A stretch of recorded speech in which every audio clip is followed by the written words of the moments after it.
आप जानते हैं ऊपर वाले ने इंसान को दो चीज़ें बहुत ही अहम दी हैं। पहला आपका जहन और दूसरा आपका वक़्त। अब ये जो जहन है ये काम कैसे करता है, ये सोचता कैसे है, द पावर ऑफ थिंकिंग, कि सोच की ताकत क्या है।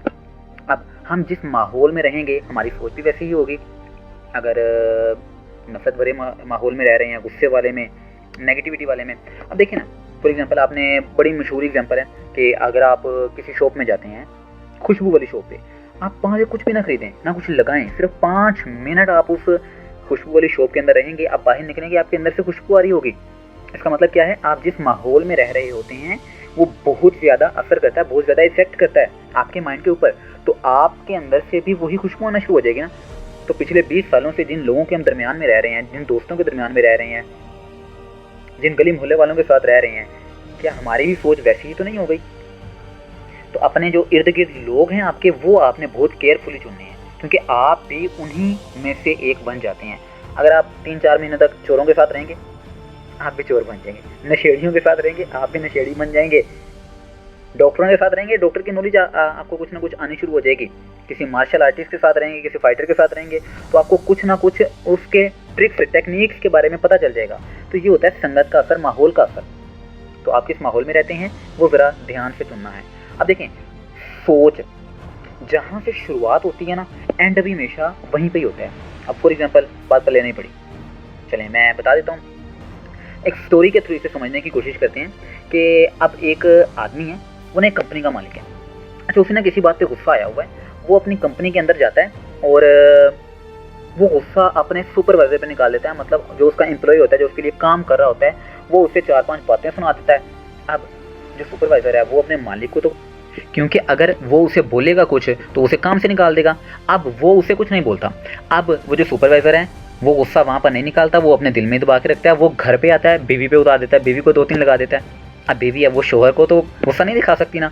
अब उसका भी गुस्सा आ चुका है, वो कहाँ पे निकालती है, अपने बड़े बेटे को पकड़ती है, बिला वजह 2-3 उसके कान के नीचे लगा देती है। अब बड़ा बेटा है, माँ के सामने तो कुछ नहीं बोल सकता ना। अब उसे गुस्सा आया हुआ है, वो जाता है अपने छोटे भाई को पकड़ता है, 2-3 उसे लगा देता है। अब छोटा भाई या बड़े भाई को तो कुछ नहीं कह सकता ना। अब उसने क्या किया, उसके घर में कुत्ता बैठा हुआ था दरवाजे के पास, उसने जाकर उसे 2-3 ठुड्डे मार दिए। अब वो कुत्ता जो है अब अपने मालिक को तो काट नहीं सकता जिसके घर में वो रहता है। अब जैसे ही वो बाहर भागता है, उसे एक आदमी दिखाई देता है। अब वो कुत्ता उस आदमी को काट लेता है। अब मज़े की बात पता है क्या है, जिस आदमी को उस कुत्ते ने काटा वो वही मालिक था जिसने उस सुपरवाइज़र को डांटा था। तो बात करने का मकसद क्या है कि जिस सोच के साथ हम चलते हैं वो इर्द गिर्द घूम फिर कर ऑटोमेटिकली हमारे पास वापस आएगी। हम जिसके लिए जैसा सोचेंगे वैसा हमारे लिए अपने लिए हो जाएगा। कहते हैं ना, किसी और के लिए गड्ढा खोदोगे तो गिरोगे तो पहले खुद ही उसमें। तो दूसरों के लिए अच्छा सोचोगे तो आप भी अच्छाई की तरफ ही जाएंगे। एहसास होगा, आप में जिम्मेदारी होगी, मोहब्बत होगी, प्यार होगा, इज्जत होगी, रिस्पेक्ट होगी, तो हर जगह पे आपके माइंड में भी यही चलेगा। लेकिन अगर नफरत होगी, गुस्सा होगा, तकलीफ होंगे, दुख होंगे, तो आपके जहन में भी सब कुछ वही चलेगा और आपके आसपास भी आपको लोग भी वैसे ही मिलेंगे। ओके, तो मतलब शुरुआत जहाँ से होती है अंजाम एंड पे वही पहुँचता है। अब इसे एक और एग्जांपल के थ्रू भी समझ लेते हैं कि एक आदमी वो ना जा रहा होता है, बाग के पास से गुजर रहा होता है। अब बाग के पास से गुजरता है ना, तो उसे वहाँ पर ना फल नज़र आते हैं, फ्रूट वगैरह। तो वो क्या करता है, उसका दिल करता है कि मैं ये सेब खाऊं। अब उस बाग में सेबों के दरख्त को किसने देखा, आंखों ने देखा। लेकिन चलकर उसके पास कौन गए, पाँव। यानी उन सेबों के दरख्त को आंखों ने देखा, लेकिन चल के कौन गया, पाँव लेकर गए पास में। अब पाँव लेकर गए, लेकिन तोड़ा किसने, हाथों ने तोड़ा। अब जैसे ही हाथों ने तोड़ा, लेकिन खाया हाथों ने नहीं, खाया किसने, मुंह ने, जुबान ने टेस्ट किया, चखा।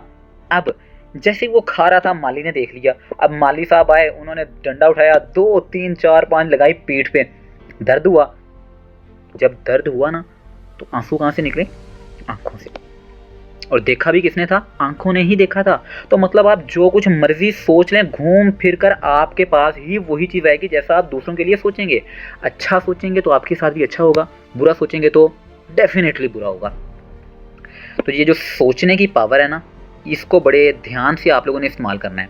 ओके, तो थिंकिंग, जो थिंकिंग पावर होती है, इसे आप बहुत ही एहतियात से यूज़ करेंगे। अच्छा सोचेंगे तो अच्छा ही होगा, बुरा सोचेंगे तो ऑटोमेटिकली बुरा होगा। आप जिस एक बोतल है, बोतल के अंदर अगर आप बुरी सोचें डालते जा रहे हैं, गम डाल रहे हैं, गुस्सा डाल रहे हैं, तकलीफ़ डाल रहे हैं, उसने मुझे ये बात कर दी, उसने मुझे ये बात कर दी, उसने मुझे पानी नहीं पूछा, उसने मुझे सलाम नहीं किया, ये नहीं किया, वो नहीं किया, क्या करना है इन सारी चीज़ों को अपने जहन में रख के।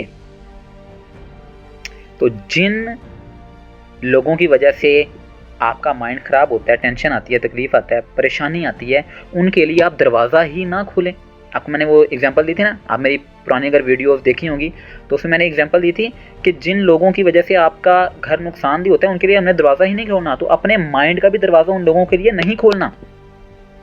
ओके, तो सोचने की पावर को एहतियात से इस्तेमाल करना है। मिलते हैं किसी नेक्स्ट वीडियो में। अच्छा, चैनल को लाइक सब्सक्राइब लाजमी करना है, वीडियो को लाइक करें, कमेंट भी करें, कमेंट को मैं जवाब भी देता हूँ, पढ़ता भी हूँ। तो मिलते हैं किसी नेक्स्ट वीडियो में। अपना बहुत ज़्यादा ख्याल रखिएगा। पाकिस्तान जिंदाबाद। खुदा हाफिज़।